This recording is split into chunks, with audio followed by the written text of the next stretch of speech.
Hello दोस्तों, welcome to main point study. I hope आप सारे के सारे ठीक हो। तो आज हम करने वाले हैं क्लास 11 की सामाजिक विज्ञान यानी पोल साइंस का ऑफिशियल प्रैक्टिस पेपर, जो कि directorate of education NCT Delhi ने पोस्ट किया और बहुत ही बढ़िया पेपर है। इसको देखकर साफ पता चलता है कि हाँ जी, ऐसा ही पेपर आएगा। ऐसा मैं क्यों बोल रहा हूँ? क्योंकि इसमें है ना, आपको बहुत सारे क्वेश्चन ऐसे मिलेंगे जो कि डायरेक्ट नहीं पूछे गए हैं, जो कि थोड़ा घुमा फिरा के है। मतलब आंसर तो उनका बहुत ईजी है, बट क्वेश्चन थोड़ा घुमा फिरा के पूछा गया है ताकि बच्चों को समझने में, क्वेश्चन समझने में दिक्कत आए। और इसीलिए मैंने वो जो मोस्ट इंपॉर्टेंट क्वेश्चन की वीडियो बनाई थी ना हमारे फर्स्ट बुक की, है ना, उसमें मैंने ये भी बताया था ये क्वेश्चन किस अलग अलग तरीके से पूछा जा सकता है, ताकि ये वाली जो दिक्कत बाकी बच्चों को आएगी पेपर सॉल्व करने में, वो आपको ना आए। आपको पता चल जाए क्वेश्चन देखते हैं कि हाँ जी, इसमें ये आंसर लिखना है। मेन चीज यही है, ठीक है। और दूसरी बात है, इस वीडियो को बनाने का पर्पस ये भी है कि बहुत सारे बच्चे हमारे साथ इंग्लिश मीडियम के भी हैं, तो मैंने यहाँ पर जो पेपर सॉल्व किया है वो इंग्लिश हिंदी दोनों में सॉल्व किया है, ताकि आपको कोई दिक्कत ना हो। पूरा का पूरा पेपर इंग्लिश में भी करवाऊंगा और इंग्लिश हिंदी में भी करवाऊंगा, टेंशन लेने की कोई जरूरत नहीं है। ओके। इस पेपर को देखने के बाद एक बात मैंने नोटिस करी कि इसमें ना ज्यादातर क्वेश्चन जो है ना वो सेकंड जो हमारी बुक है उसमें से पूछे गए हैं, ठीक है। तो इसलिए आप सेकंड बुक पे थोड़ा अच्छा खासा फोकस करना। और मैं आपको बता दूं, वैसे मैंने बोला था कि मैं सेकंड बुक के भी मोस्ट इंपॉर्टेंट क्वेश्चन अपलोड करूंगा। और अगर बात मान लो मैं नहीं कर पाया, वैसे तो मैं यहाँ करूंगा ही करूंगा, बट मैंने ना most important question chapter wise भी अपलोड कर रखे हैं सेकंड बुक के। जैसे राष्ट्रवाद हो गया, है ना, धर्मनिरपेक्षता हो गया, नीचे की तरफ आओगे आप तो आपको स्वतंत्रता मिल जाएगा, है ना। तो ये सारे के सारे स्वतंत्रता मिल जाएगा, ये आपका राजनीतिक सिद्धांत हो गया, इंग्लिश में भी इसको फ्रीडम वगैरह, तो ये सारे के सारे चैप्टर आपको मिल जाएंगे, ठीक है जी। तो आप ये वाले क्वेश्चन कंप्लीट कर लेना। मैं इन दोनों वीडियो का लिंक भी आपको नीचे डिस्क्रिप्शन में दे दूंगा फर्स्ट बुक के लिए, और इनका भी, इन वीडियो का भी लिंक आपको नीचे डिस्क्रिप्शन में दे दूंगा सेकंड बुक के लिए, ठीक है जी। बहुत अच्छे से करना है, ठीक है जी। आई होप ये बात आपको क्लियर हो गई हो। अब डायरेक्टली अपने क्वेश्चंस पे आ जाते हैं। और बेसिकली इससे है ना, पूरा पेपर मैं इसलिए करवा रहा हूँ ताकि आपको ये भी पता चल जाए कि आपको एग्जाम में पेपर अटेम्प्ट कैसे करना है, ठीक है। अब ये फालतू की बात है कि कितना क्वेश्चन कितने नंबर का है, इसको छोड़ो, हम डायरेक्टली क्वेश्चन पे आते हैं, क्योंकि पता चल ही जाएगा हमको कितने नंबर का है, ठीक है। चलो इस वाले क्वेश्चन पे आते हैं। तो एक जर्मन फिलोसफर थे, ठीक है, जिनका नाम था इमैनुअल कांत। इमैनुअल कांत था नाम। उन्होंने है ना एक राइट के बारे में कॉन्सेप्ट दिया था। राइट के बारे में उन्होंने कौन सा कॉन्सेप्ट दिया था? अधिकार के बारे में कौन सा कॉन्सेप्ट दिया था? उन्होंने दिया था नैतिकता का। नैतिकता का, जिसको इंग्लिश में कहते हैं मोरालिटी। और मोरालिटी यहाँ पर लिखा नहीं है, बट एथिकल का मतलब ही मोरालिटी होता है, तो इसका आंसर है बी, ठीक है। नेक्स्ट वाले क्वेश्चन पे आते हैं। नेक्स्ट वाला क्वेश्चन जो है ना, इसमें थोड़ा सा गड़बड़ दे रखा है, मैं आपको बताता हूँ क्यों। इसमें लिखा हुआ है कि अर्ध अध्यक्षात्मक प्रणाली में से, यानी जो हमारा सेमी प्रेसिडेंशियल जो हमारा सिस्टम होता है, तो इन चारों में से कौन सा पॉइंट सही है, ठीक है। तो मैं आपको बता दूं, इसमें एक नहीं, इसमें दो पॉइंट सही है। ये वाला भी सही है और ये वाला भी सही है, ए बी दोनों सही है। कैसे पता? मैं आपको दिखाता हूँ। आप अगर आओगे ना इस पे, तो आपको देखो यहाँ क्या लिखा हुआ है कि जो राष्ट्रपति होता है वो देश का प्रमुख होता है, प्रधानमंत्री होता है सरकार का प्रमुख, अर्ध अध्यक्षात्मक में। तो आप इसमें देखोगे तो लिखा है कि राष्ट्रपति राज्य यानी देश का प्रमुख होता है और प्रधानमंत्री सरकार का, तो यानी ए बी दोनों सही है। कोई बात नहीं, क्वेश्चन पेपर बनाने में कोई दिक्कत हो गई होगी, हो जाती है, सबसे हो जाती है, कोई दिक्कत नहीं है। नेक्स्ट वाले क्वेश्चन पे आते हैं कि न्याय, जो न्यायपालिका होती है ना, इनमें से जो कोर्ट है या न्यायपालिका है, तो इनमें से कौन सा पॉइंट जो है वो न्यायपालिका के बारे में गलत लिखा है? इसका आंसर है सी। क्यों? इसमें लिखा है कि जो हाई कोर्ट का जो जज होता है ना, उसका ट्रांसफर नहीं हो सकता दूसरे स्टेट के हाई कोर्ट में। ये बात गलत है। ट्रांसफर हो सकता है, इसमें लिखा है ट्रांसफर नहीं हो सकता, जबकि ये पॉइंट गलत बात है। क्यों? क्योंकि ट्रांसफर हो सकता है। तो यही पूछा गया कि कौन सी लाइन इसमें गलत लिखी हुई है, तो इसका आंसर है सी, ट्रांसफर हो सकता है, बट इसमें लिखा है कि ट्रांसफर नहीं हो सकता, ठीक है जी। See, transfer can not be transfer, but transfer हो सकता है, ठीक है। नेक्स्ट वाले क्वेश्चन आते हैं कि जो equality as an the equality is as the crucial as the freedom. समानता उतनी ही ज्यादा इंपॉर्टेंट है जितनी की स्वतंत्रता। ये बात किसने कही थी? ये बात कही थी कार्ल मार्क्स ने, ठीक है। नेक्स्ट वाले क्वेश्चन पे आते हैं। असर्शन और रीजन वाला क्वेश्चन है ये, अभिकथन और कारण वाला। इसमें क्या होता है कि, चलो मैं आपको पहला समझाता हूँ, ये वाला समझाता हूँ, आपको समझ आ जाएगा। आपको क्या करना है, दोनों की दोनों लाइनें पढ़नी है अभिकथन और कारण की, और देखना है इनमें कोई वो बन रहा है, कॉमन चीज बन रही है। अगर इनमें कोई तुक बन रहा है, इनमें कोई मतलब रिलेशन बन रहा है, तो ठीक है। रिलेशन नहीं बन रहा तो इसका आंसर होगा बी। रिलेशन बन रहा है तो आंसर होगा ए, रिलेशन नहीं बन रहा तो आंसर होगा बी, ठीक है। तो फ्रांसीसी क्रांति 1789 में हुई थी, सही बात लिखी हुई है एकदम। एशिया और अफ्रीका में भी जो औपनिवेशिक देश थे, उन्होंने अपने अधिकारों के लिए औपनिवेशिक शासन से स्वतंत्रता हासिल करने के लिए संघर्ष करा था, आंदोलन करा था। ये भी बात सही लिखी हुई है, अफ्रीका और एशिया दोनों के देशों ने करा था, ठीक है। बट क्या इन दोनों लाइन का आपस में कोई लेना देना है? कहाँ फ्रांस का, कहाँ अफ्रीका और एशिया, तो दोनों लाइनें सही तो है, बट दोनों का आपस में लेना देना नहीं है, तो इसका आंसर होगा बी। कि बी, ए और बी दोनों सही है, बट दोनों का आपस में कोई लेना देना नहीं है। R is not the correct explanation of A. जब कोई लेना देना नहीं होता तो बी होता है, लेना देना अगर होगा तो इसका आंसर ए होगा। अब मैं समझा देता हूं लेने देने का क्या मतलब है। इस पे आओ अब क्वेश्चन नंबर 5 पे। तो बहुत सारे देश है ना, अलग अलग नए नए बन रहे हैं, ठीक है। मैं समझा, पहले जो मैं बोल रहा हूँ वो समझ लो। बहुत सारे देश जो है वो अलग अलग बन रहे हैं, उनकी सीमाएं जो है वो, बॉर्डर जो है वो चेंज हो रहे हैं। ऐसा इसलिए हो रहा है क्योंकि लोगों में क्या है कि एक राष्ट्रीय आत्मनिर्णय की भावना जाग रही है, उनको लग रहा है कि हमारा एक अलग राजनीतिक इकाई होनी चाहिए और अलग देश होना चाहिए और उनकी मांग वो कर रहे हैं। ठीक है, तो अब पढ़ते हैं इसको। क्या लिखा है अभिकथन में? लिखा हुआ है कि राष्ट्र की जो सीमाएं है उनका एरिया चेंज हो रहा है, यानी जो उनकी बाउंड्री है वो चेंज हो रही है, डिमार्केशन हो रहा है। एरिया मतलब चेंज हो रहा है, ये समझ लो। जो नेशन होता है, देश होता है, उसका एरिया ऊपर नीचे हो रहा है, चेंज हो रहा है। क्यों? क्योंकि लोगों में क्या है, नेशनल सेल्फ डिटर्मिनेशन जाग चुका है, लोगों में देशभक्ति की भावना जाग चुकी है और वो क्या चाहते हैं, अलग देश चाहते हैं जिसमें उनकी आइडेंटिटी चले। क्या दोनों लाइनें सही लिखी हुई है? दोनों लाइनें सही लिखी हुई है, अभी अभी तो थोड़ी देर पहले बताया। और दोनों का आपस में लेना देना है, बिल्कुल लेना देना है। कैसे? देश का एरिया जो है वो चेंज हो रहा है, नए नए देश बन रहे हैं। क्यों? क्योंकि लोगों में देशभक्ति की भावना जाग रही है और वो चाहते हैं कि अलग देश बने, और यही बात लिखी हुई है रीजन के अंदर। तो इसका आंसर होगा ए, कि दोनों सही है और दोनों का आपस में लेना देना भी है। ठीक है, चलो नेक्स्ट क्वेश्चन पे आते हैं। ये 17वीं और 18वीं शताब्दी में, यानी 17 और 18 सेंचुरी के अंदर है ना, बहुत सारे लोगों को राइट दिए गए थे। कौन कौन से राइट दिए गए हैं वो बताने हैं। जीवन का अधिकार, जिसको राइट टू लाइफ कहते हैं, दिया गया था, पहले भी था। स्वतंत्रता का अधिकार, राइट टू फ्रीडम, पहले भी था। राइट टू प्रॉपर्टी, ये भी पहले था। बट ये जो समानता का अधिकार था ना, ये 17 और 18 सेंचुरी में नहीं था। आप बोलोगे सर कैसे? देखो, आपको पता है कि बहुत वो होता था, टैक्स जो था सिर्फ एक स्टेट से लिया जाता था, बाकी स्टेट से नहीं लिया जाता था। तो ये क्या शो कर रहा है? ये शो कर रहा है कि उनमें इक्वालिटी नहीं है। तो इसका आंसर होगा बी, इसका आंसर बी नहीं होगा, इसके अलावा सारे होंगे, यानी फर्स्ट, थर्ड और फोर्थ। फर्स्ट, थर्ड और फोर्थ, तो इसका आंसर होगा सी। ठीक है जी, चलो इंग्लिश में भी देख लो, सेम है कि राइट टू लाइफ भी था पहले, राइट टू लिबर्टी भी था, प्रॉपर्टी भी था, बट इक्वालिटी नहीं था, भेदभाव होता था। ठीक है जी, चलो नेक्स्ट क्वेश्चन पे आते हैं कि फ्रांसीसी क्रांति जो है वो फ्रेंच रेवोल्यूशन कब हुआ था? 18 सेंचुरी के एंड में हुआ था, लेट में हुआ था, यानी उत्तरार्ध में हुआ था। इसका आंसर होगा डी। ठीक है जी, नेक्स्ट क्वेश्चन है कि जो नेगेटिव लिबर्टी है ना, हमारी स्वतंत्रता का जो नकारात्मक अवधारणा है, उसका समर्थन कौन कौन करता है? तो इसका आंसर है जेएस मिल और एएफ हॉक। अब मैं दिखाऊं ये आंसर, ये जी ये रहा आंसर। नेगेटिव लिबर्टी पूछा गया है, तो जेएस मिल यानी जॉन स्टुअर्ट मिल और एफ ए हॉक, ये दोनों के दोनों सपोर्टर है नेगेटिव लिबर्टी यानी स्वतंत्रता की नकारात्मक अवधारणा का। पॉजिटिव का अगर पूछ लिया जाए तो बर्लिन होगा और एच टी एच ग्रीन होगा हमारा। ठीक है जी, आई होप ये बात आपको पता चल गई। डायरेक्टली क्वेश्चन पे आ जाते हैं दोबारा से, ये रहा। तो ये हो गया, तो इसका आंसर होगा सेकंड और फोर्थ, यानी सेकंड और फोर्थ, डी होगा। ठीक है, चलो नेक्स्ट वाले क्वेश्चन पे आ जाते हैं कि जो लिबरलिज्म वर्ड है, यानी लिबर्टम, जो लिबर्टम वर्ड है वो किस भाषा से लिया गया है? लैटिन भाषा से लिया गया है। इसका आंसर होगा सी। नेक्स्ट है कि सामाजिक न्याय में इनमें से कौन सी चीजें नहीं आती? कौन सा संबंध में संबंधित, ये लिखा कौन से संबंधित है, सॉरी कौन से संबंधित है?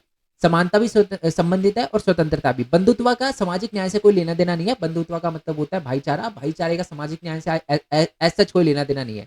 तो इसका आंसर होगा डी। ठीक है जी, डी होगा, सीनियर डी होगा। ठीक है, नेक्स्ट वाले क्वेश्चन पे आते हैं। नेक्स्ट वाला क्वेश्चन है कि जी आप बताओ कि मानव अधिकार दिवस कब मनाया जाता है? 10 सितंबर को, मैंने आपको बताया था, पहली बार 1948 में सेलिब्रेट हुआ था।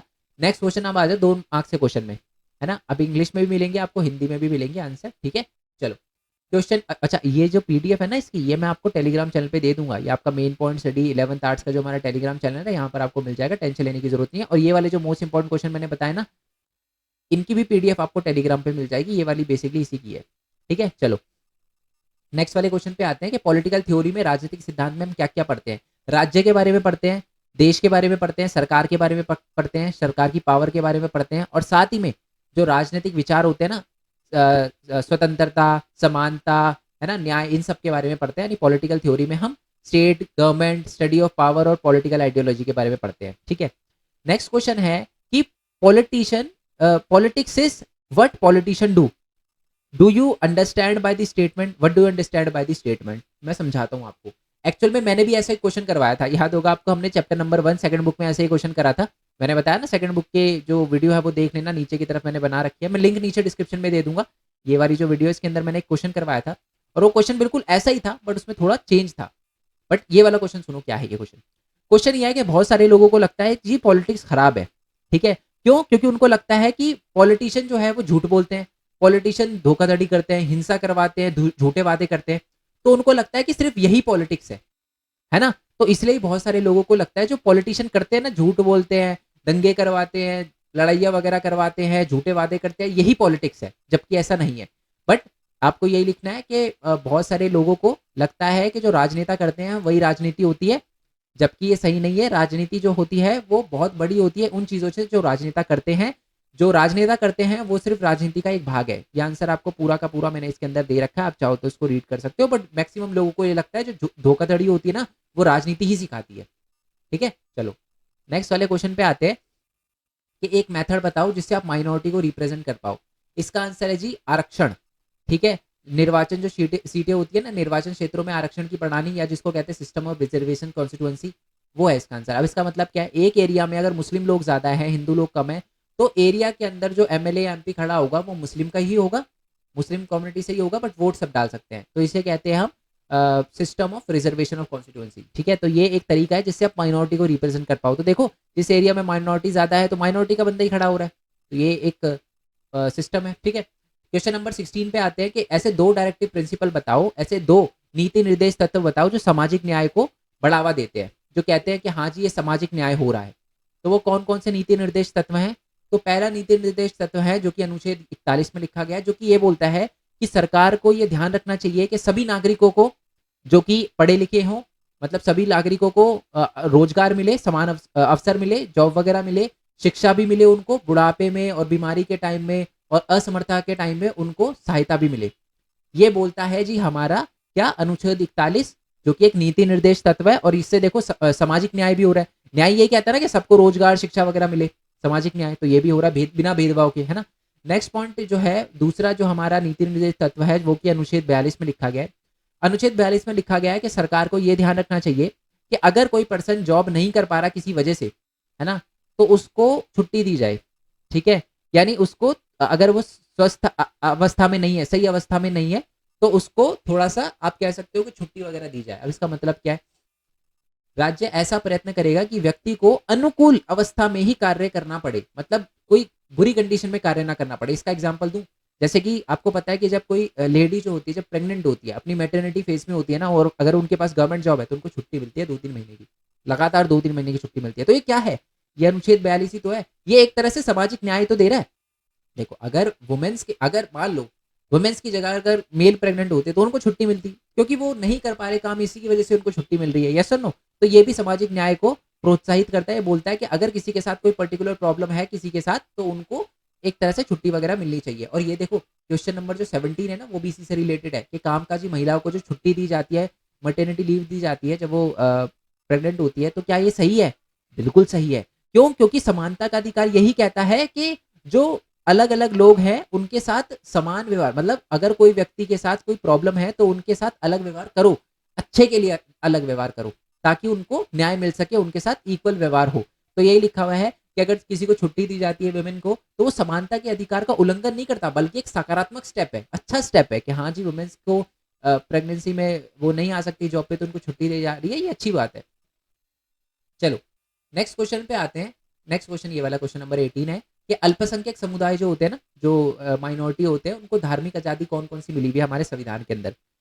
मैं इसका एग्जांपल, जैसे कि धार्मिक अल्पसंख्यक यानी जिनकी पॉपुलेशन कम होती है, एग्जांपल हम मुस्लिम का ले लेते हैं, जैसे इंडिया में मुस्लिम की पॉपुलेशन कम है, ठीक है, तो उनको कौन कौन से अधिकार प्राप्त हैं?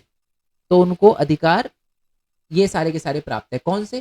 पहला तो उनको अपनी संस्कृति, भाषा, लिपि वगैरह को संरक्षित करने का पूरा पूरा अधिकार है ना जी। तो ये पहला पॉइंट हो गया। दूसरा, अल्पसंख्यक समुदाय को अधिकार है कि वह अपना एक शैक्षिक संस्थान भी खोल सके, जैसे अपना मदरसा। यस और नो? जो मदरसा होता है उसमें कौन पढ़ते हैं? मुस्लिम बच्चे पढ़ते हैं, कुरान वगैरह के बारे में पढ़ते हैं, अपने धर्म के बारे में पढ़ते हैं। क्या वो बना सकते हैं ऐसा संस्थान? क्या मदरसा बना सकते हैं? बिल्कुल बना सकते हैं, अधिकार है संविधान में उनको। ठीक है, नेक्स्ट पॉइंट की बात करते हैं। नेक्स्ट पॉइंट है कि अल्पसंख्यक समुदाय को यह भी अधिकार दिया जाता है कि वह किसी भी शैक्षिक संस्थान में एडमिशन ले सके और उनके साथ धर्म के नाम पे भेदभाव ना हो।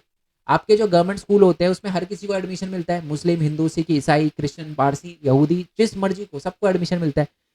प्राइवेट, गवर्नमेंट क्या, प्राइवेट स्कूल में भी मिलता है। तो ये क्या है? ये भी एक तरह से उनको अधिकार दे रहा है कि आप किसी भी उसमें पढ़ सकते हो। देखो, जैसे कि मदरसा में बाकी कम्युनिटी के लोग नहीं पढ़ सकते, ठीक है, या अगर उनको मना कर दिया जाए कि आप एडमिशन नहीं ले सकते, तो उस पर केस नहीं हो सकता। क्यों? क्योंकि ये अल्पसंख्यकों का संस्थान है ना। क्लियर हो गया? बट गवर्नमेंट स्कूल में आप नहीं कर सकते भेदभाव। आप कोई भी बंदा एडमिशन लेने आ रहा है, दोगे, किसी भी धर्म, जाति, लिंग, भाषा, किसी से भी हो। ठीक है, चलो नेक्स्ट क्वेश्चन। और यही बात इंग्लिश में लिखी हुई है, ठीक है जी।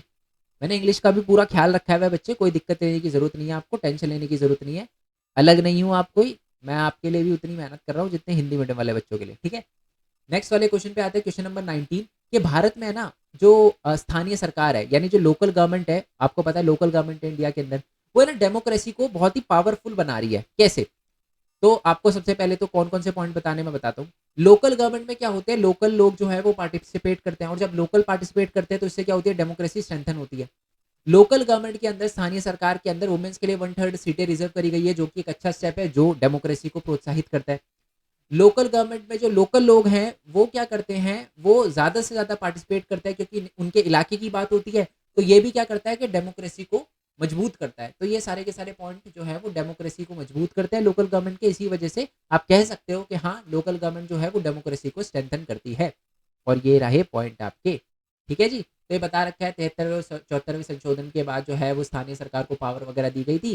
स्थानीय सरकार जो है वो कार्य वगैरह करती है और उसमें जो स्थानीय लोग हैं वो भी आते हैं साथ में, जिससे लोकतंत्र जो है वो सशक्त होता है। और ऐसे सारे के सारे पॉइंट लिखे हुए हैं, ठीक है, कोई टेंशन लेने की जरूरत नहीं है। बहुत ईजी क्वेश्चन है यार ये तो। वो टफ होता है तो फिर मैं अच्छा एक्सप्लेन भी करता। क्वेश्चन नंबर 20 पे आ जाते हैं। क्वेश्चन नंबर 20 है कि जो हमारे इंडिया में इलेक्शन के लिए कौन सा सिस्टम अपनाया जाता है। इंग्लिश में उसको कहते हैं first pass the post system, यानी जो जिसको सबसे ज्यादा वोट मिले वो जीता, है ना। इसमें क्या होता है कि पूरे के पूरे देश को छोटे छोटे छोटे छोटे छोटे छोटे इलाकों में बांट दिया जाता है और हर इलाकों पे इलेक्शन होता है। और उसमें हर इलाके में से एक बंदा खड़ा होता है, एक बंदा जीतता है। खड़े तो बहुत सारे हो सकते हैं और एक बंदा जीतता है। और ऐसे जितने भी जीतते हैं और जिस पार्टी का ज्यादा मेंबर जीतते हैं उसी पार्टी का प्रधानमंत्री बनता है ना। यही सिस्टम अपनाया जाता है। इसको कहते हैं फर्स्ट पास दी पोस्ट सिस्टम। हिंदी में इसको कहते हैं सर्वाधिक मत की जीत, सर्वाधिक मत की जीत वाली प्रणाली, ठीक है। इसको हिंदी में, इंग्लिश में कहते हैं फर्स्ट पास दी पोस्ट सिस्टम। और ये जो है हमने ब्रिटेन से अपनाई थी, ठीक है। इसमें क्या होता है कि पूरे देश को छोटे छोटे निर्वाचन क्षेत्रों में बांट दिया जाता है, फिर इलेक्शन होता है और हर क्षेत्र से सिर्फ एक ही प्रतिनिधि चुना जाता है। Yes sir no. I hope मेरी आवाज़ आपको बहुत अच्छे से सुनाई दे रही हो, क्योंकि ये वीडियो मैं दूसरी बार बना रहा हूँ। एक बार पूरी की पूरी वीडियो बनाई थी मैंने 1 घंटे की और पता चला वॉइस ही नहीं आ रही। मैं चेक कर लेता हूँ एक बार, वॉइस आ रही है, हाँ जी आ रही है। चलो नेक्स्ट क्वेश्चन पे आ जाते हैं। तेज मैं इसलिए भी बोल रहा हूँ, क्या पता वॉइस बहुत धीरे आ रही हो, है ना। नेक्स्ट क्वेश्चन पे आते हैं। नेक्स्ट क्वेश्चन है हमारा कि सार्वजनिक उपचारों के अधिकार में कौन सी याचिका शामिल है। और ये भी एक रीजन है जिसकी वजह से मैंने वीडियो बनाई। बहुत ध्यान से सुनना आप जो मैं बोल रहा हूँ, बहुत ध्यान से सुनना। आप अगर अपना सिलेबस उठा के देखोगे ना, आपको पता चलेगा कि आपका सिलेबस जो है, आपके सिलेबस के अंदर चैप्टर नंबर 2, जिसको हम कहते हैं राइट्स ऑफ इंडियन कॉन्स्टिट्यूशन, भारतीय संविधान में अधिकार वाला चैप्टर कट चुका है। दिख रहे हो आप, कट चुका है। पर इसके कुछ टॉपिक जो है वो आपके चैप्टर नंबर 1 में इंक्लूड हो गए, जैसे फंडामेंटल राइट और डायरेक्टिव प्रिंसिपल, है ना। तो मैंने क्वेश्चन लिखवाए हैं, बट इसके लिए मैंने सेकंड चैप्टर के लिए अलग से वीडियो बनाई है और वो वीडियो आपको देखनी ही पड़ेगी बच्चे, और कोई हमारे पास तरीका नहीं है। आप अगर जाओगे, इस वीडियो का लिंक भी मैं नीचे डिस्क्रिप्शन में दे दूंगा। ये अलग वीडियो, क्योंकि इस चैप्टर में से इंपॉर्टेंट क्वेश्चन बनते हैं। और मजे की बात ये है, ये वाला जो क्वेश्चन आपको दिख रहा है ना, जो ये वाला क्वेश्चन जो दिख रहा है, just a second, I am sorry. तो कहाँ पर थे, तो ये वाला जो क्वेश्चन दिख रहा है ना, ये बिल्कुल सेकंड क्वेश्चन है। वीडियो में उठाकर देखोगे ना, ये बिल्कुल सेकंड क्वेश्चन जो है वो ये है बिल्कुल, है ना। तो इसलिए मैं बोल रहा हूँ ये वीडियो देख लेना, इंपॉर्टेंट है। कटा है ये चैप्टर, बट इसके अंदर दे रखा है। और अगर इस वाले क्वेश्चन पेपर के अंदर दे रखा है तो भरोसा नहीं है, वो तो डाल देंगे और बोलेंगे यार प्रैक्टिस पेपर में तो हमने दे रखा था, करना चाहिए था आपको, तो इसलिए करके जाना। ये वाली वीडियो का लिंक भी मैं आपको नीचे डिस्क्रिप्शन में दे दूंगा, ठीक है। चलो, और अच्छा, सब कौन कौन से रिट जारी कर सकता है तो मैं आपको बता दूं। जब भी किसी बंदे के मौलिक अधिकार का हनन होता है तो वो कोर्ट में जा सकता है। और कोर्ट कुछ आप कह सकते हो कि अच्छा, कोर्ट में जा सकता है तो ये है ना, जब कोई बंदा मौलिक अधिकार के हनन होने पे कोर्ट में जा सकता है ना, तो उसको ये अधिकार है संवैधानिक उपचारों का अधिकार। और उसके बाद कोर्ट है ना कुछ रिट जारी करती है, ठीक है। 5 रिट जारी करती है। ओके, हिंदी और इंग्लिश मैंने दोनों में समझा रखा है, मैं दिखाता हूँ आपको। ये रहा जी, ठीक है। तो कोर्ट कुछ रिट जारी करता है, वो है ये। हिंदी में कौन कौन से, बंदी प्रत्यक्षीकरण, ठीक है, परमादेश हो गया अपना, ओके, निषेध आदेश हो गया, है ना। निषेध आदेश ये देखो लिखा हुआ है, अधिकार पर, अच्छा, है ना, जिसको इंग्लिश में ये कहते हैं कोवेरेंटो हीबस कॉर्पस मैंडेबस, ठीक है, प्रोहिबिशन, ये सारे के सारे हैं। एक मैं आपको समझा देता हूँ, बाकी आप रीड कर लोगे तभी आपको क्लियर हो जाएगा। और वैसे मैंने बताया दिया, ये वीडियो देख लेना, इंपॉर्टेंट है, ये वाली वीडियो देख लेना, इसमें वैसे क्लियर हो जाएगा। चलो क्वेश्चन सुनो, ओ सॉरी, आंसर सुनो। बंदी प्रत्यक्षीकरण क्या होता है। बंदी प्रत्यक्षीकरण ये कहता है कि अगर कोर्ट जो है, अगर किसी बंदे को पकड़ा जाए, ठीक है, और उसको बिना किसी मतलब बिना गलत चीज के लिए पकड़ा जाए, मतलब उसने कुछ भी नहीं किया, फिर भी अगर उसको पकड़ा जाए और जेल में डाल दिया जाए ना, तो जो हमारी कोर्ट है वो ये आदेश दे सकती है कि जिस भी बंदे को आपने पकड़ा है उसको हमारे सामने लेकर आओ। और अगर कोर्ट ये पाती है कि इसको गलत तरीके से पकड़ा गया है तो वो उसको रिहा कर सकती है, छोड़ सकती है। तो यही बंदी प्रत्यक्षीकरण है। इससे उस बंदे को फायदा हो रहा है ना, क्योंकि उसको गलत तरीके से पकड़ा गया था, पुलिस वाले ने गलत तरीके से पकड़ लिया था उसको, बड़ा उसको छुट्टी मिल गई। क्यों? क्योंकि हमारे भारत के संविधान में बंदी प्रत्यक्षीकरण दे रखा है कि अगर किसी को गलत तरीके से पकड़ा जाए तो उसे छोड़ दो। यस और नो। एक बार मैं दोबारा चेक कर लेता हूँ, वॉइस हाँ जी आ रही है, चलो। और ऐसे इंग्लिश में आपको मिलेगा कि अगर किसी पर्सन को हीबस कॉर्पस का मतलब होता है किसी पर्सन को अगर पकड़ा जाए गलत तरीके से तो उस पर्सन को छोड़ने का ऑर्डर दे सकती है हमारी कोर्ट, ठीक है, अगर अनलॉफुल तरीके से पकड़ा जाए तो। ओके, और बाकी मैंडेमस वगैरह भी ऐसे ही हैं, रीड कर लेना उसको। नेक्स्ट वाले क्वेश्चन पे आ जाते हैं। हमारा नेक्स्ट वाला क्वेश्चन है कि नेहरू जी धर्म के बारे में, सेकुलरिज्म के बारे में, धर्मनिरपेक्षता के बारे में क्या सोचते थे। तो नेहरू जी के बारे में मैं आपको बता दूं, नेहरू जी किसी भी धर्म को नहीं मानते थे, बट वो धर्म के बारे में पढ़ाई वगैरह करते थे। उनको वो ये कहते थे मैं किसी धर्म को नहीं मानता, बट मैं धर्म का विरोधी नहीं हूँ, अगर कोई बंदा धर्म को मानना चाहे तो बिल्कुल माने। उनका मानना यह है कि सब धर्मों को इक्वल राइट्स देना चाहिए, किसी को ज्यादा किसी को कम नहीं देना चाहिए। सब धर्मों को, सब धर्मों का मेन मोटिव ये होना चाहिए ताकि वो सद्भाव बढ़ाए, ना कि दंगे वगैरह करवाए, ठीक है। ये जो है वो जो एक ना अतातुर्क अतातुर्क अतातुर्क जो था वो बिल्कुल ही एक्सट्रीमिज्म था, ठीक है, कट्टरपंथी था। अतातुर्क के बारे में भी इस चैप्टर के अंदर लिखा हुआ है आपके। अतातुर्क जो था पूछा भी जाएगा, अतातुर्क की सोच से नेहरू जी बिल्कुल अलग थे। अतातुर्क कहता था कि नहीं जी एक ही धर्म के लोग होने चाहिए, देश में एक ही धर्म के लोग रहने चाहिए, कोई धार्मिक स्वतंत्रता नहीं होना चाहिए। नेहरू जी अलग थे, वो कहते थे धार्मिक स्वतंत्रता होनी चाहिए, सबको इक्वल राइट्स होना चाहिए, अल्पसंख्यक या जो बहुसंख्यक सबको, ठीक है। तो यही है पूरा का पूरा नेहरू जी के बारे में लिखा हुआ है, रीड कर लेना। ओके, चलो अब नेक्स्ट क्वेश्चन पे आते हैं। नेक्स्ट क्वेश्चन है कि क्वेश्चन ये सुनो, क्वेश्चन क्या है कि what are the various step of the nationalism, यानी राष्ट्रवाद के विभिन्न चरण बताओ। अब है ना, मजे की बात ये, आप अगर बुक उठा के देखोगे ना और ये चैप्टर खोलोगे राष्ट्रवाद, ये मैंने वैसे समझाया है जैसे कि आप देख सकते हो, ये देखो ये वाला चैप्टर मैंने पूरा का पूरा राष्ट्रवाद समझाया, बट अगर आप उठा के देखोगे तो आपको इसमें ये वाला क्वेश्चन मिलेगा ही नहीं। क्यों? क्योंकि ये बहुत घुमा के पूछा गया है, ठीक है।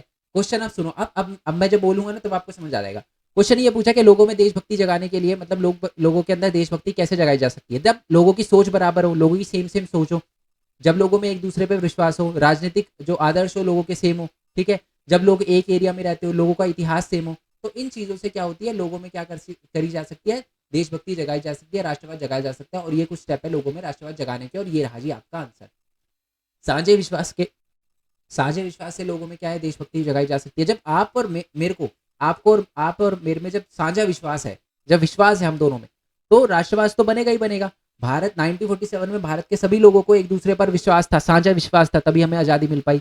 जब हम एक देश के अंदर रहते हैं, एक इतिहास होता है हमारा, भारत का इतिहास सेम है, ठीक है। आपके मेरे जो पूर्वज है वही आपके पूर्वज है, सबके पूर्वज सेम ही है भारत के अंदर। तो ये क्या है, ये इतिहास है हमारा, कॉमन इतिहास है। तो ये भी एक देशभक्ति की भावना जगाता है। जिस भारत में हम रहते हैं, ठीक है, तो उस एरिया के प्रति भी हमारी देशभक्ति जागती है। जब हम एक ही एरिया के अंदर रहते हैं तब भी देशभक्ति जागती है।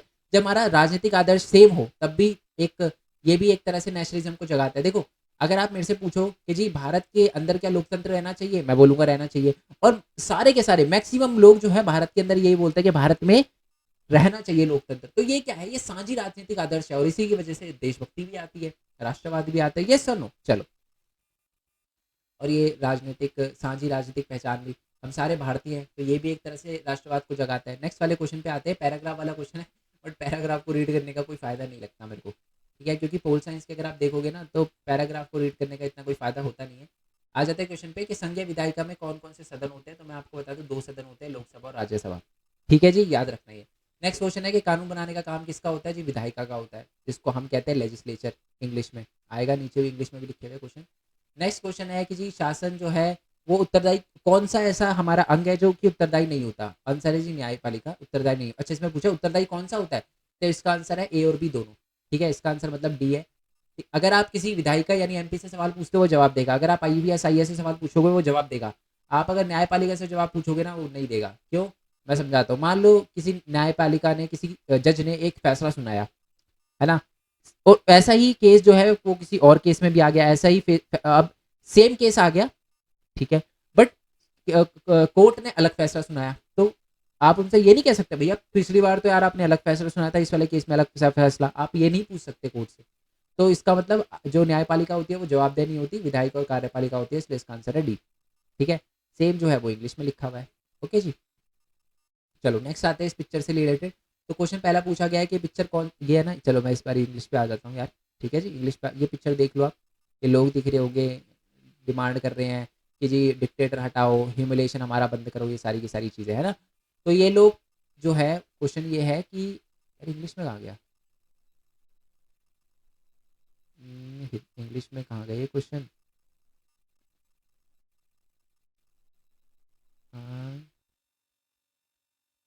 नहीं यार इंग्लिश में नहीं, चलो हिंदी में पढ़ते हैं।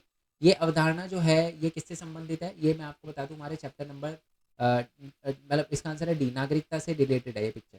ठीक है, उपयुक्त कार्टून में दर्शाए गए लोग जो है वो कौन है, वो है जी सामाजिक कार्यकर्ता जिनको हम एक्टिविस्ट कहते हैं, सोशल एक्टिविस्ट कहते हैं। ठीक है जी।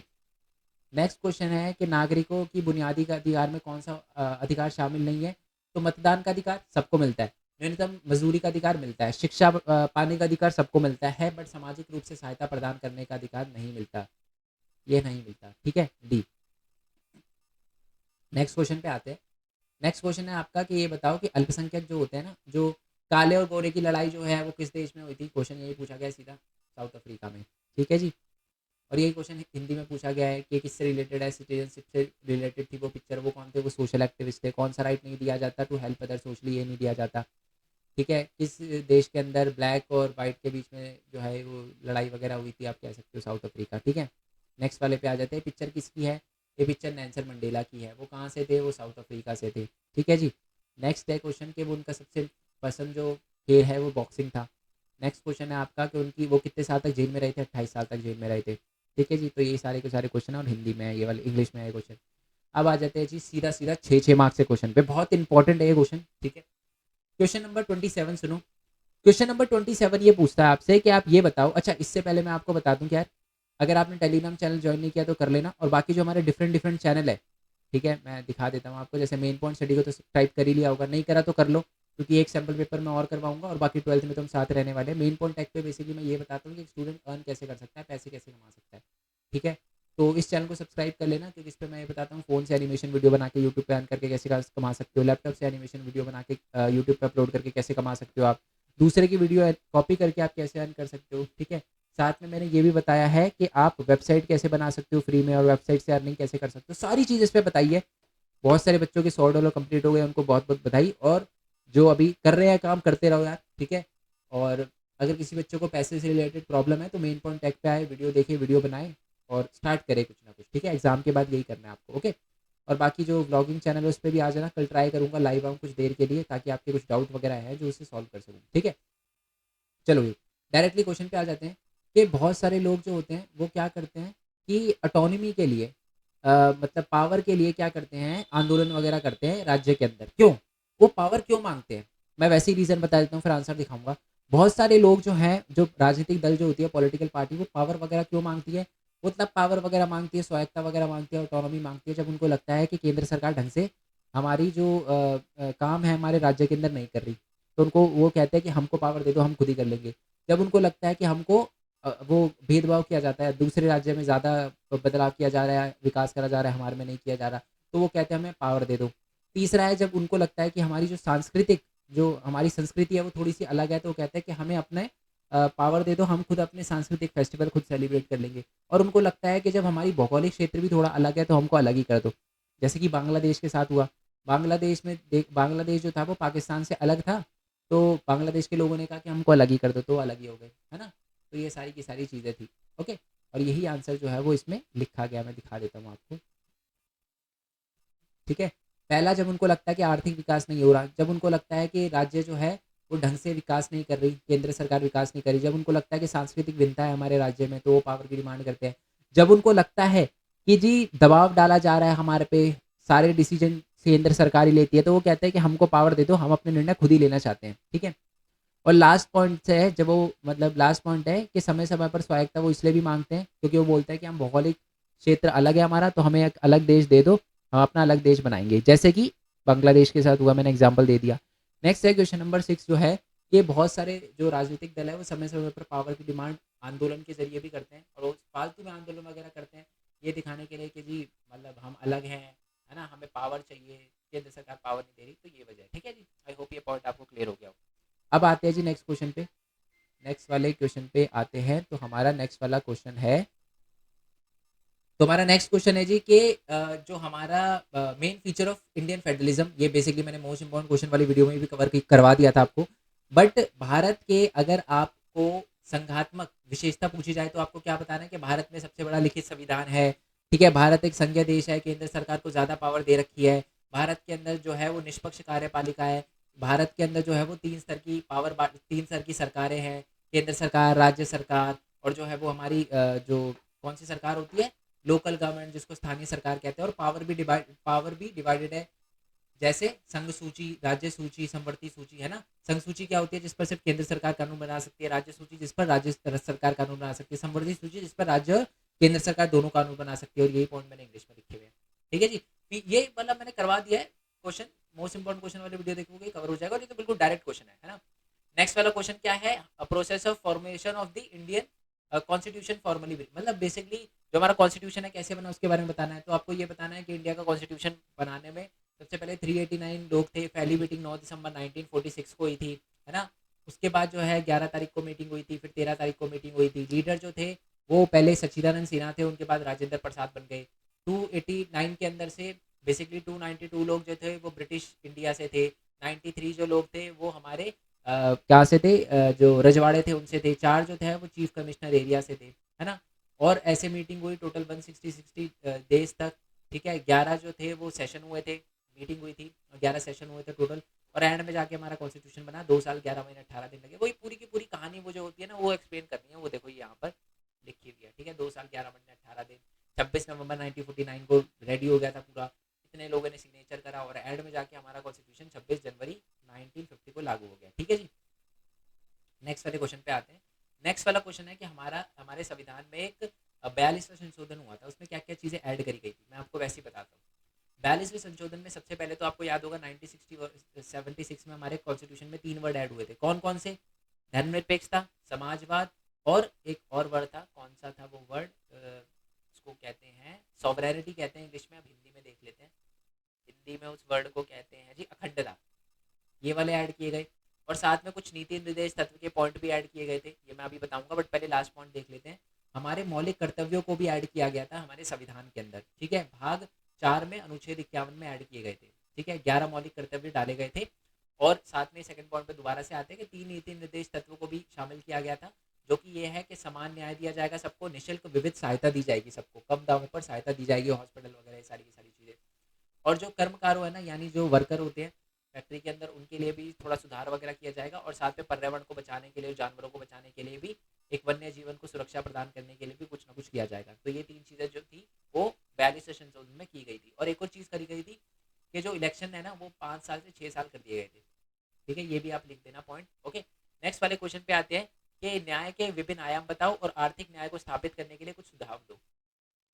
तो मैं आपको बताऊं, न्याय जो होते हैं वो 4 प्रकार के होते हैं। कौन कौन से होते हैं? सबसे पहला तो होता है कानूनी न्याय, कि कानून के समक्ष सबको इक्वालिटी दी जाए, इक्वालिटी बिफोर लॉ दी जाए।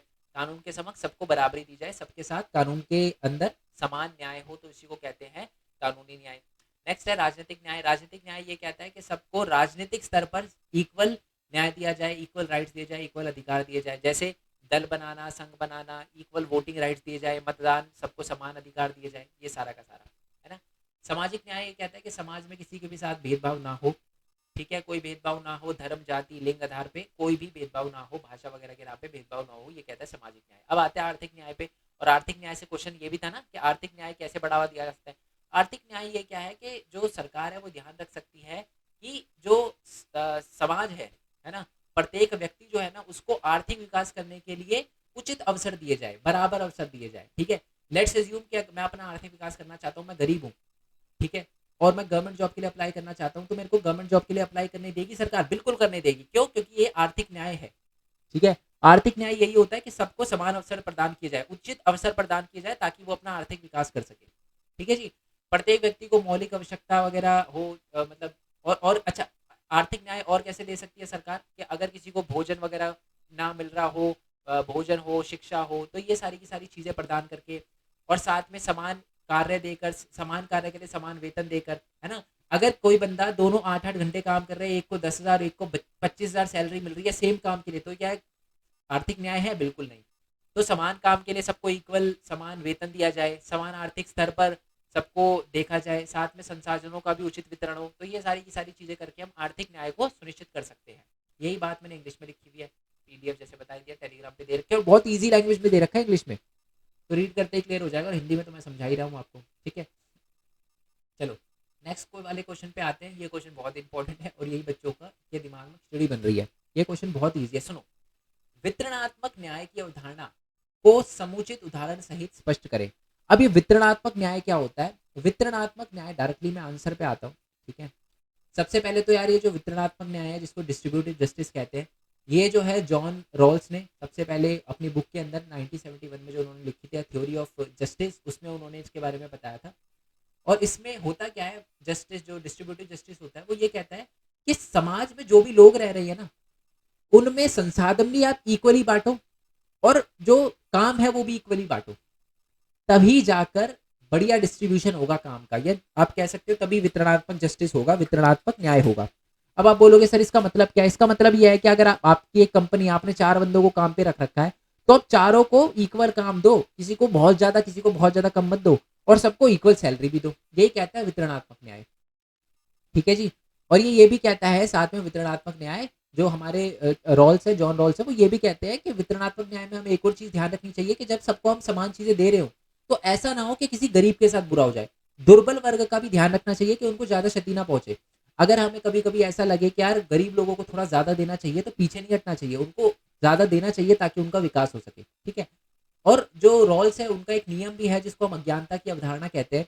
वो ये कहते हैं कि अगर कोई ऐसा बंदा नीति बनाए, ठीक है, जिसमें उस बंदे को ना पता हो कि उसकी स्थिति क्या होगी, तो वो बहुत बढ़िया नीति बनाएगा। मैं समझाता हूँ इसका मतलब। मान लो मेरे को बोला जाए कि आपके लिए क्वेश्चन पेपर बनाओ, मैं बहुत ही बढ़िया पेपर बनाऊंगा। क्यों? क्योंकि मेरे को आप में से, वैसे तो पर्सनली किसी को नहीं, मैं किसी भी बच्चे को पर्सनली नहीं जानता। अगर मान लो आपके क्लास में से मैं एक बच्चे को पर्सनली जानता, तो मैं उसको जो क्वेश्चन आते हैं उसी के हिसाब से मैं क्वेश्चन पेपर बनाता, है ना। बट क्योंकि मेरा मेरा कोई लेना देना नहीं है, मेरे को पता नहीं है कि बच्चा, मैं जानते हूँ बच्चे को या नहीं जानता, तो बढ़िया पेपर मैं बनाऊंगा। तो इसका मतलब ये है कि अज्ञानता की अवधारणा ये कहता है, रॉल्स ये कहता है कि अगर किसी पर्सन को नहीं पता कि किसी पॉलिसी से उसका फायदा होगा या नुकसान होगा, तो वो बहुत बढ़िया पॉलिसी बनाएगा, ठीक है। अगर मान लो मेरे से पूछा जाए कि अगर मेरे को बोला जाए कि जी टैक्स लगना चाहिए यूट्यूबर पर, तो सबसे कम टैक्स किस पर लगना चाहिए, मैं क्या बोलूंगा? मैं बोलूंगा एडुकेशन चैनल है जिसका, उस पर सबसे कम टैक्स लगना चाहिए। क्यों लगना चाहिए? मैंने क्यों, अब ऐसा मैंने क्यों बोला? क्योंकि मेरे को पता था कि भाई मेरी स्थिति क्या है, क्योंकि मेरे को पता था मैं यूट्यूबर हूँ, यूट्यूब पर वीडियो बनाना हूँ, बच्चों को पढ़ाता हूँ, तो इसलिए मैंने अपने फायदे के लिए देखा। पर जिस बंदे को नहीं पता होता ना कि उसका फायदा होगा नुकसान होगा, वो बढ़िया पॉलिसी बनाता है। यही है रॉल्स का न्याय सिद्धांत, ठीक है। और यही बात लिखी हुई है कि इससे क्या होता है कि जॉन रॉल्स ये भी करते हैं कि इससे फायदा होता है और ये लोकतंत्र को भी कहीं ना कहीं सुदृढ़ बनाता है, ठीक है। और लोकतंत्र सबसे बढ़िया तरीका है वितरणात्मक न्याय करने का, क्योंकि जो वितरणात्मक न्याय होता है उसी में अच्छे से डिस्ट्रीब्यूशन होता है, ठीक है। जो डेमोक्रेसी होती है उसी में अच्छे से डिस्ट्रीब्यूटिव जस्टिस होता है। क्योंकि देखो कोई राजा है तो राजा तो उन्हीं लोगों को ज्यादा देगा जो उनको जानते हैं, बट डेमोक्रेसी के अंदर इक्वल चीजें मिलेगी, इक्वल जितना जितने जिसने काम करा उसको उतना मिलेगा, ठीक है जी। यही पॉइंट लिखा हुआ है हिंदी में और इंग्लिश में भी लिखा हुआ है, रीड कर लेना इसको। अब आ जाते हैं जी नेक्स्ट क्वेश्चन पे। नेक्स्ट क्वेश्चन है कि प्रेसिडेंट के इलेक्शन कैसे होते हैं। मैं आपको वैसे ही बता देता हूँ। जो प्रेसिडेंट के इलेक्शन होते हैं तो लोकसभा, राज्यसभा और जितनी भी विधानसभाएं हैं सारे के सारे मेंबर मिलकर वोट देते हैं, और वो क्रम अनुसार वोट देते हैं, जिसको हम कहते हैं, मैं हिंदी में एक वर्ड दिखा देता हूँ क्या कहते हैं उसको, प्रपोर्शनेट रिप्रेजेंटेशन कहते हैं इंग्लिश में, और हिंदी में इसको कहते हैं जी क्या, अनुपातिक प्रतिनिधित्व कहते हैं। निर्वाचन अनुपातिक प्रतिनिधित्व कहते हैं। इसमें क्या होता है, हर एक बंदा जो होता है लोकसभा, राज्यसभा और जो हमारी विधानसभाएं होती है उसमें वोट देता है। राष्ट्रपति के लिए एक से ज्यादा लोग खड़े हो सकते हैं, और ये रैंकिंग देते हैं, वोट नहीं देते, रैंकिंग देते हैं। कि जैसे मान लो A B C D 4 बंदे खड़े हुए, मैं मान लो विधानसभा का एक मेंबर हूँ, तो मैं बोलूंगा कि यार मेरे को लगता है कि सबसे बढ़िया कैंडिडेट बी है, तो राष्ट्रपति फर्स्ट नंबर पे बी को बनना चाहिए। अगर बी नहीं बन पाता तो मेरे को लगता है कि जी ए को बनना चाहिए, सेकंड नंबर पे मैं ए को दूंगा, फिर थर्ड, फिर फोर्थ, ऐसे मैं दूंगा। तो मेरे लिए सबसे बढ़िया कौन सा कैंडिडेट हुआ, बी हुआ। तो ऐसे ही जिस कैंडिडेट को सबसे ज्यादा वोट मिलते हैं, 50% से ज्यादा वोट मिलते हैं, वो जीत जाता है और वही हमारा राष्ट्रपति बनता है। और इस समय हमें भारत की राष्ट्रपति जी जो है वो द्रौपदी मुर्मू जी है, श्रीमती द्रौपदी मुर्मू जी, ठीक है जी। ओके जी, एक तो जी बहुत ज्यादा हो गया ना। चलो नेक्स्ट क्वेश्चन पे आते हैं कि काउंसिल ऑफ मिनिस्टर और कैबिनेट में क्या डिफरेंस होता है। काउंसिल ऑफ मिनिस्टर समझा देता हूँ, वैसे समझाता हूँ समझ आ जाएगा। जो ये बच्चों वाले कैबिनेट होते हैं ना, है ना, कि छोटे छोटे हेल्थ, वो क्या कहते हैं, कॉटेज इंडस्ट्री मिनिस्टर, है ना, और छोटी छोटी मिनिस्ट्री जो होती है ना वो होती है काउंसिल ऑफ मिनिस्ट्री। इसमें बहुत ज्यादा मेंबर होते हैं, है ना। कॉटेज फिशरिंग मिनिस्ट्री दे देते हैं, या ट्रक मिनिस्ट्री हो गया, एग्जाम्पल दे रहा हूँ, ट्रक मिनिस्ट्री होती नहीं है बट ऐसे व्हीकल मिनिस्ट्री हो गया ना, पावर मिनिस्ट्री, ये छोटी छोटी मिनिस्ट्री है। कैबिनेट में आती है महंगी बातचीत वाले, यानी home minister, finance minister, education minister, defence minister, मतलब रेलवे मिनिस्टर, महंगी बातचीत वाले लोग। तो कैबिनेट जो होता है उनका काम थोड़ा सा टफ होता है, कैबिनेट में ज़्यादा लोग होते हैं, कैबिनेट पे ज़्यादा पावर होती है, काउंसिल ऑफ मिनिस्टर जो होते हैं कैबिनेट पे कम लोग होते हैं वैसे, और काउंसिल ऑफ मिनिस्टर में ज़्यादा लोग होते हैं, और यही बात आपको हिंदी में रीड कर लेनी है। ठीक है, चलो मैं आपके लिए कर देता हूँ, क्योंकि लास्ट क्वेश्चन है और ये इंग्लिश में रीड, चलो हिंदी में ही कर देता हूँ क्योंकि बात यार सेम, चलो इंग्लिश में कर देते हैं यार बस। तो काउंसिल ऑफ मिनिस्टर जो होते हैं उनके पास थोड़ी ज़्यादा कम पावर होती है, कैबिनेट के पास अच्छा एक और बात, काउंसिल ऑफ मिनिस्टर कोई कॉन्स्टिट्यूशनल बॉडी नहीं है। कैबिनेट एक constitution, cabinet, but cabinet is not a constitutional body which is described as council of ministers as a constitution which is described in the constitution, but the cabinet is a not a constitutional body but is created to improve the administration work। अच्छा, council of minister जो होती है वो एक constitutional body होती है, संविधान में काउंसिल ऑफ मिनिस्टर के बारे में दे रखा, बट संविधान में कैबिनेट के बारे में नहीं दे रखा है ना, हमारे कॉन्स्टिट्यूशन में कैबिनेट के बारे में नहीं दे रखा। कैबिनेट इसलिए बनाई जाती है, एजुकेशन मिनिस्टर, फाइनेंस मिनिस्टर, ये मिनिस्टर वो मिनिस्टर इसलिए बनाया जाता है ताकि काम ढंग से हो पाए। यस और नो, हमारे कॉन्स्टिट्यूशन के अंदर लिखा हुआ है कि जो काउंसिल ऑफ मिनिस्टर है ना वो उसमें से 15% में से ही कैबिनेट चुने जाएंगे, यानी कैबिनेट जो होती है स्मॉल होती है, काउंसिल ऑफ मिनिस्टर ज़्यादा होते हैं। ठीक है, और कैबिनेट जो होती है उनके पास ज़्यादा पावर होती है, डेमोक्रेटिक प्रोसेस मतलब वो ज़्यादा इंपॉर्टेंट माने जाते हैं, काउंसिल ऑफ मिनिस्टर को इतना इंपॉर्टेंस नहीं माना जाता, रोल उनका कम होता है। लास्ट पॉइंट है कि काउंसिल ऑफ मिनिस्टर ज़्यादा इंपॉर्टेंट होते हैं, उस council of minister and more important assembly in cabinet होते हैं। If it make a comparatively study council of minister and the cabinet, then we can say the cabinet is more important. Cabinet जो होती है वो ज़्यादा important होती है ना। फिशिंग मिनिस्टर जो है वो इतना इंपॉर्टेंट नहीं है जितना हमारी फाइनेंस मिनिस्ट्री है। ठीक है, अब लोगों पे अलग अलग भी डिपेंड करता है, आप बोलोगे नहीं सर मैं तो फिशरमैन हूँ, मैं तो फिशरी मिनिस्ट्री ज़्यादा इंपॉर्टेंट है, होगी, बट ओवरऑल देखा जाए ना तो फाइनेंस मिनिस्ट्री फिशरी मिनिस्ट्री से ज़्यादा इंपॉर्टेंट है ना। बट दोनों ही होनी चाहिए देश में, ठीक है, और हमारे देश में, अपने देश में दोनों ही है। ठीक है, आई होप ये पूरे के पूरे क्लियर हो गए हो। पीडीएफ आपको टेलीग्राम पे मिल जाएगी, और ये वीडियो में इतनी देर इसलिए हो गई क्योंकि यार मैं बता ही चुका हूँ, 1 घंटे पहले तो मैंने नोट्स बनाए, पूरी रात जगा हूँ, मेरी वॉइस में आपको शायद लग भी रहा होगा, है ना, पूरी रात जगा हूँ मैं। उसके बाद रात में जगने के बाद मैंने पूरा का पूरा पीडीएफ वगैरह बनाई, क्वेश्चन वगैरह लिखे अच्छे से ताकि आपको क्लियर हो, क्योंकि बहुत सारे आंसर इसमें गलत भी थे, क्वेश्चन ही गलत थे, तो मैंने थोड़ा सोचा कि यार क्वेश्चन ही गलत है, फिर सारे के सारे करे।